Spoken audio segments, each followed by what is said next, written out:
It is too late to turn back now, because we're here for a weekly installment of the Reserve List Top 10, the hottest selling cards on the Reserve List from January 11th to the 18th of 2025. And in this video, we've got to talk about some of the explosive single sales happening on the Reserve List. You don't want to miss this. Let's get started.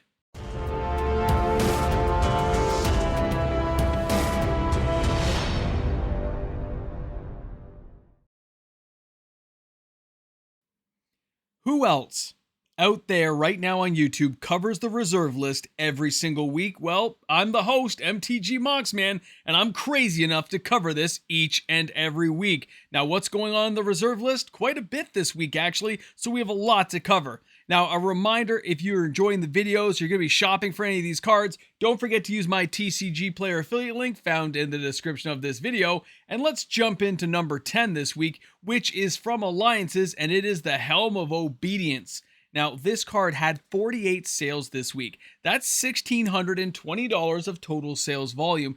And the Helm of Obedience is one of those strange cards we remember fondly from back in the day, because it does some pretty crazy stuff when you realize what the text of that card actually reads like. Now, also, let's not forget that this thing's had values over $130 to buy a single copy. And right now, you can buy them for $33.75 near mint. Looking for a heavily played copy, well, you're only going to spend maybe like $25, so keep it in mind. Now, the thing about the Helm is, yes, it's a forecasting cost generic, but it's that X ability to just dump things into your opponent's graveyard to go looking for their creatures that can make this thing just brutally powerful, especially if you can bring it back. Now, number 9 this week is Scorched Ruins from Weatherlight. This card had a major upshift earlier this year when we saw the Eldrazi come back around in Modern Horizons 3. It's kind of dropped off since then. The power of the card is still very good, but people bought copies who needed it, and we've seen this card been declining in value. But it looks like some people are taking an interest because 48 sales is nothing to snub your nose at. Now, the $62.32, but remembering that this card has been around the $90 mark, if you notice across the board the ups and downs of this card, it's never climbed above the 90 really, and you haven't really seen it below the 25. It seems to always hang in there now for the last several years. So keep an eye on this card, because generally speaking, it's on an upward trend overall. Even if it's not happening immediately, it does go year by year that we see slow increments in value, bringing this card up $5 a year, $6, $7 a year. So eventually it's going to be above $100 again with, no downward trend. Now for our next card, we're jumping over to the Winding Canyons, again from Weatherlight. This thing earlier this year, because of the Eldrazi with the Atrocity deck, this thing was around back up to almost its original kind of, $50 level, but it's been declining ever since. And somebody popped into the market this week and did 50 sales. That's $1,275 of total sales action. Now, the idea of this card and its flash ability isn't something you should ever forget, because there's lots of reasons other than Eldrazi to be able to flash in a particular creature to get some kind of game effect going that you need to have happen. And just because the card right now is trending downward, it is a card to watch and hang into, because if this is a card you want and you're going to wait another 6 months, if nothing comes along to change its value, this card's going back down to the $15 to $17 value, and that means you can pick up extra copies for yourself, well, really saving some money and looking at long-term speculation value of returning gains maybe 2 or 3 years from now, or if more Eldrazi or some other big creatures pop along that make you want to just have them flash into the battlefield.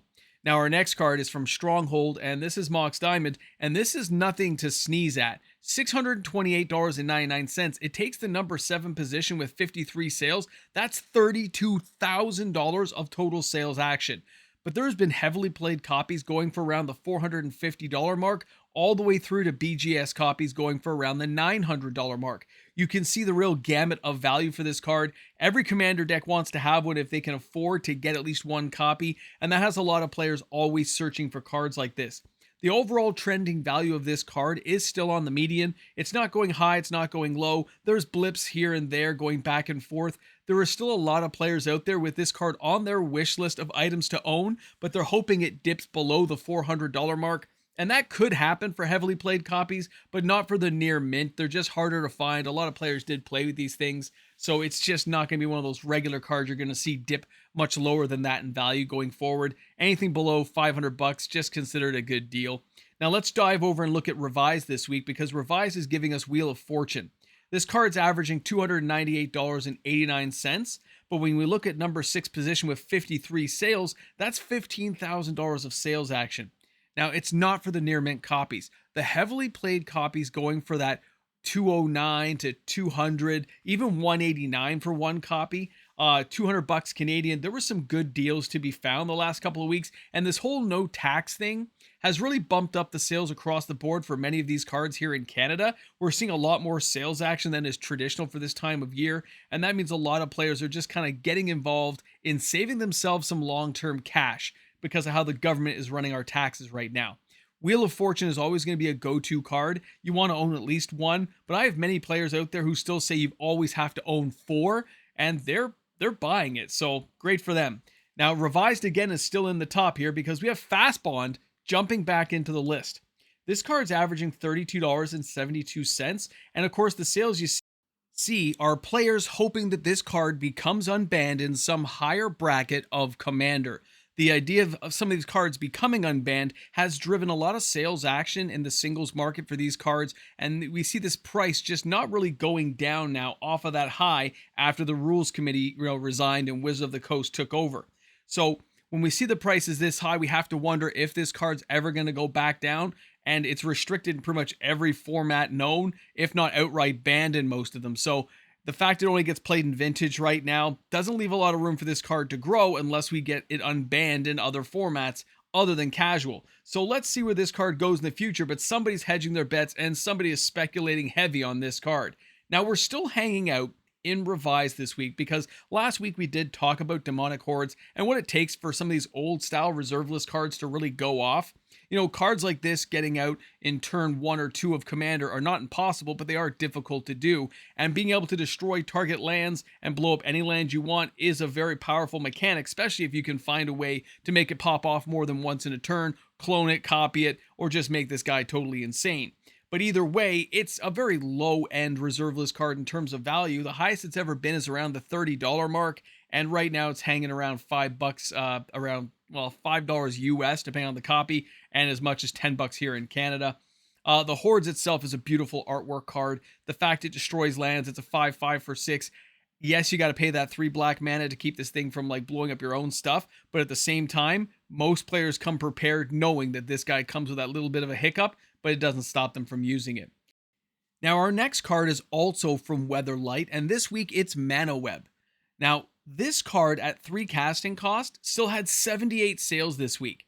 It has an average price of $17, but that $1,326 was almost all near mint copies. That's what people were after when they bought this card. It happened at a local level, as well as what we saw on some of the websites, kind of like TCG Player and stuff. A lot more sales volume than is regular for this card. Now, it's been as high as $60. This thing has been a pretty expensive card, and it really went down after the 2021-2022, but it seems to be on a bit of an upward bell curve, as you can see right there. This 3 casting cost artifact, though, it does something fun.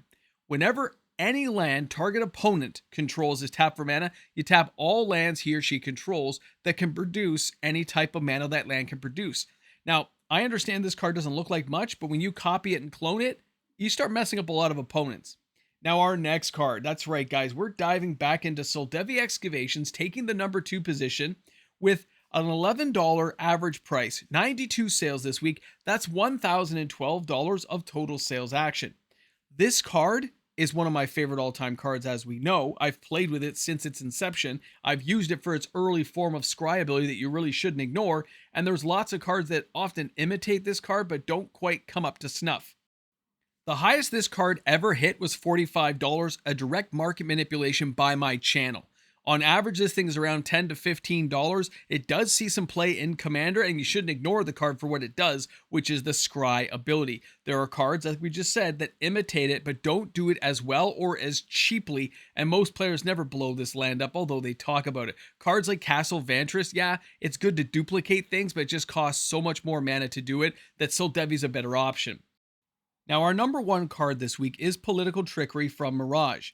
An average price now of $5.99 with 386 sales. That's $2,300 of sales action.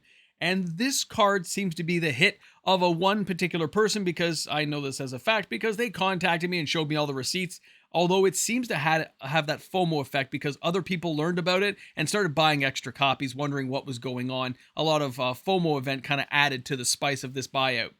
Now, when we look at this card overall, it's never been higher than like that $15 mark. Right now, of course, because of the buyout, it's around $5-6 to buy a copy. When we look at political trickery, it does see play in Commander. Offense and defense aside, you can use this with things like Undiscovered Paradise. You can use it with Rainbow Veil, Thawing Glaciers to get your lands back at the end of a turn while still taking a key opponent land, depending on what they're using. Don't ignore cards like this just because they seem awkward. They're awesome. Any player out there that has been buying reserve list cards in the last few years has noticed the drop in price. That drop in price is attracting more speculation than is regular for this time of year. Many of the cards we see being bought right now are heavily played copies, moderately played copies. When you see those move, those are for Commander players, vintage and old school. When you see near mint or even graded copies, those are your speculators and collectors trying to get in, because the market prices we're seeing right now haven't been this low in a long time. And because you can get some of these cards at the price of a Sheoldred, people are taking advantage of it. Now, when we're looking at some of the cards that we didn't see in this week's list, we didn't see Serra Sanctum, even though it had 20 sales. We didn't see Lake of the Dead at 22 sales. How about Elephant Graveyard at 18 sales? Some of these numbers are a little bit different than you would have seen. But the fact that we have other cards jumping into the list this week, including many revised copies of cards, tells you that players are looking at some of these prices and they're saying this is a really good deal. Now, the caveat here, the difference, is what we are witnessing is not going to hold true. It is not going to keep at this volume because too many of these cards are still pretty expensive cards. But here in Canada, with that robust volume of like no taxes and stores giving discounts, you have players being attracted to cards they would not normally buy. They're trading in things, taking advantage of the deals and the no tax to buy some bigger cards. That's why we saw so many copies of Mox Diamond sell, as well as cards like Serra Sanctum, Elephant Graveyard. One of the stores I knew that had 4, they completely sold out. They're gone. They were $105 each, heavily played. They're all gone. That was $105 Canadian. And the player who wanted them said, you know what? I'm not passing up. Now, they didn't give details to the store owner. Store owner just said, yep, no problem, and wrapped them up for them. Trade in a couple of cards, pitch in a few bucks, some crazy deals are found. Those low prices, though, are not likely to shift right now. We have no catalyst that is causing a big, huge jump in reserve list pricing. We have these micro bursts like we talked about last week, where individual cards can become popular and surge in price. Cards like Winding Canyons, those cards can come around more often than not. And yes, it puts a little pressure on the card. There's only so many copies available. And generally when players buy them, they tend to hold on to them, especially if they paid a higher price. Nobody wants to give up a card and lose money. So they tend to hold on to these cards, hoping for a higher return later if they're not playing with it, or saying, I don't care, I'm holding it forever. Either way, some crazy sales, a lot higher sales volumes than we would normally see, but because there were so many cards selling, a lot of these cards did not make the list. By the way, to the apologies. It turns out that a piece of the video I was trying to put in, I did not have permission to give out the information that was supposed to be at the end of this video. That group of people decided not to share that information. I've got to respect that because we don't burn bridges here on the channel.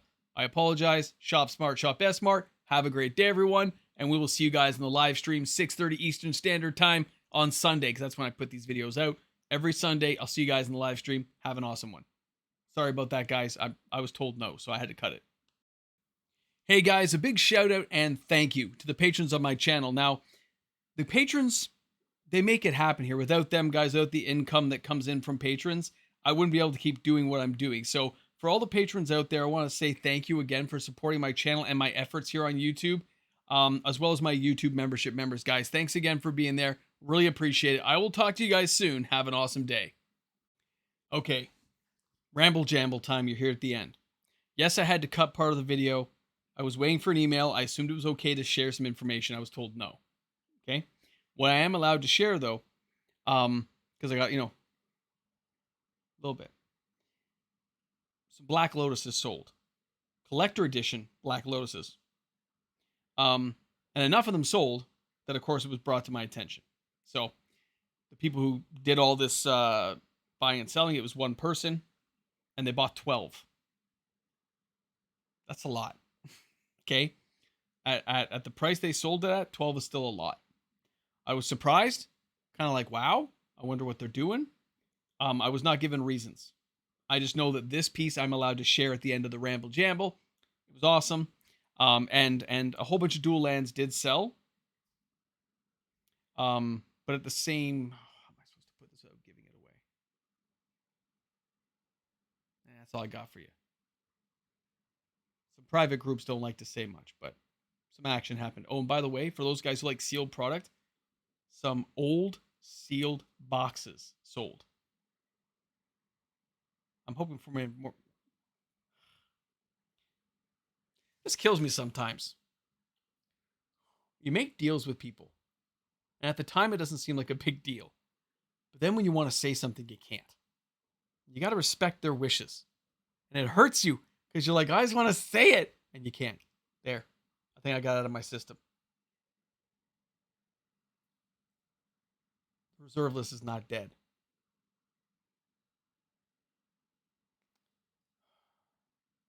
Positions are being mounted. Yeah.